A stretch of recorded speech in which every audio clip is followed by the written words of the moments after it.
Esta es una danza, no, muchas otras comunidades amigas también tienen danzas similares. Son danzas que se realizaban en las plazas de los pueblos, normalmente muchas veces después de misa o los días de fiesta mayor. Y aquí la complicación es que los mozos y las mozas iban ligando, diríamos ahora, antes decían cortejar y esas cosas, mientras iban haciendo una trenza. Entonces la complicación es bailar, hacer la trenza, guiñarle el ojo a la que te gusta, que no te la quite el otro que es más fanfarrón que tú, y pasarlo bien. Con ustedes, la andorrana.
ella era la que mejor bailaba.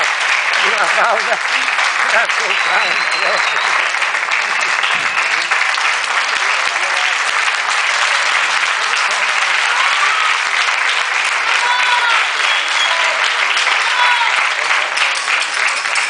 Un aplauso, yo pido un aplauso para la rondalla, que están aquí pacientes